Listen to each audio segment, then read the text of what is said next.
Namaste. Periyava Saranam. Charity is the highest dharma. From the stories of Randidevan and the Unjivarti Brahmin, we learned that charity should be practiced without keeping anything for oneself. The principle of sacrifice is that even at the cost of our life, we should save another life. Another thing that becomes clear is that when one is in difficulty, we should render the help which is within our capacity and help in the removal of distress without going into a research of his caste, religion, etc., or whether he is good or bad, whoever he is, whatever he may be. Particularly when speaking about Annadanam, Tirumandiram says, give to anybody and everybody, no question of this person or that. Randidevan did Annadana in the faith that whoever it is, he is of the form of Narayana, Narayana Swarupam. Mara Nayanar of Ilayangudi was undergoing severe poverty. A devotee of Shiva came to him for alms. The Nayanar thought that Ishvara himself had come to him. In the pouring rain, he went to the fields, picked up the paddy that had been sown, and offered alms to the devotee of Shiva. The truth is that the devotee was Parameshwara himself. This is a story from Periya Puranam. Charitable distribution of food, Annadanam, is the most meritorious of all charity.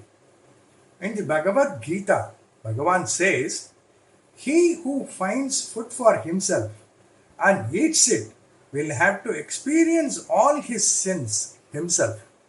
No one will share it. The manner in which he says this would sound that he who eats alone does not eat food but only sins. The reasons why there is something special about Annadanam is that it is only by this that one can be fully satisfied. If money, clothes, jewels, land, house, etc. are gifted, the person who receives it will not say nothing more. It is only when one is given food, however much the person may take, there is a limit beyond which he just cannot have more. He says, Triptosmi, enough, I am satisfied. If it exceeds the limit, he begs, please do not serve more. It is only when full satisfaction is expressed like this, the giver also will reap the full reward. Dharma means all rules and regulations governing human life. But it is Dhanam which has specially acquired the name Dharma. It has secured such a high place among dharmas. We usually talk of Dana Dharma together. Even beggars ask for being given Dharmam. The very word Dharmashala means a public place where free food is distributed. In Avvai's sayings, which have a status equal to Vedic truths, it has been said giving is dharma. Dhanam has been equated to dharma. There is something funny in this.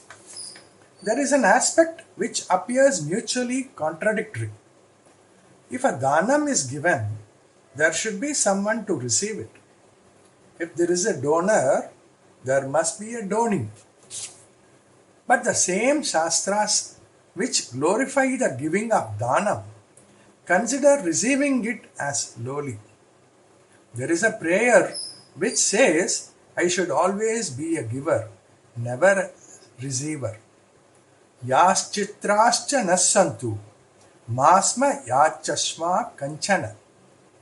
Even in Atichuvadi, immediately after the aphorism, never fail to give, it is said, receiving is lowly.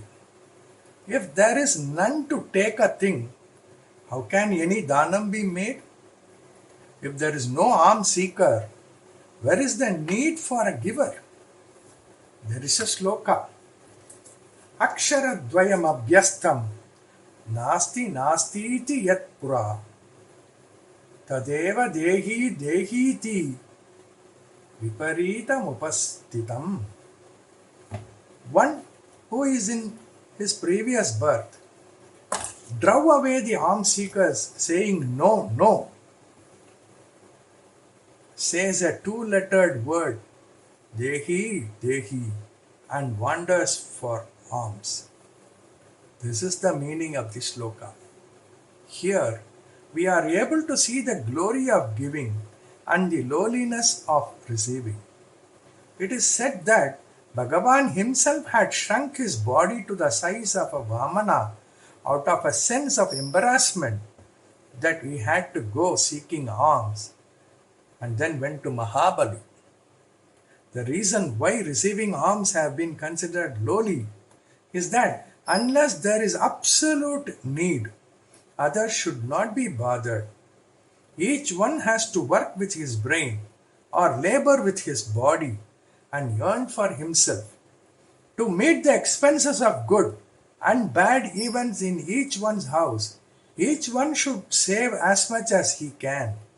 It is only in unavoidable circumstances like unemployment, disease, and being forlorn one may seek alms. For public activities, it would be necessary to seek aid. Here, even though the giver and receiver are individuals, there is no one like alms taker with lowly status. But here again, even in public activities like building a hospital, renovation of temples, etc., instead of making grand plans beyond what is essentially needed and pestering several people in the name of collection, it would be desirable to plan for what is essential and without much publicity for people to share the expenses between themselves. In olden days, since Vedas, yagnas, puja, meditation, teachings were a 24-hour occupation for the Brahmin, he was entitled to take whatever others gave for supporting his family. A sannyasi is to do sadhana all the time, and also his ego should go. It is for this reason it is ordained that he should seek alms. In other circumstances, seeking alms as a means of living is degrading. In Shastras, 32 kinds of dharma have been prescribed. First is feeding people, then giving fodder to cows. The list goes on with putting up gardens, establishing hospitals, digging tanks, etc., and ends with what can be done with least expense, that is, to arrange for water booths. Physical strain is also less in this. Even though the expense and strain is less, to keep water booths where cool water and diluted buttermilk are given to people who come with thirst and parched throat, as if giving them fresh life is a great punya, virtue. Our elders who have been doing these from generations to generation, these good things and small subtle dharmas, we have forgotten. In Kanchipuram, it is only Ambal who had done all these dharmas and shown us the way. There in Kamakshi Amman temple, there is a Sannidhi for Annapurni. Apart from this, Kamakshi herself has done all the 32 dharmas. In Tiruvayyaru also, Ambal as Dharma Samvardhini nurtured Dharma. It is not that only amongst human beings help should be rendered without looking into caste or worth of a person. When Randidevan gave water to the Panchama, he said, like this, not only humans but all living beings should be relieved of sufferings. Like this, there is another shloka which is a prayer for the well-being of all living beings. Just as Randidevan said, May this water remove the sufferings of all beings. In the other shloka, it is said, may the effulgence of this Deepa lamp contact all living beings and may they prosper. Instead of saying all living beings as a group, each kind is mentioned separately. In Ranjidevan's shloka, water is mentioned. In the other shloka, the brightness of fire is mentioned. Periyava Saranam.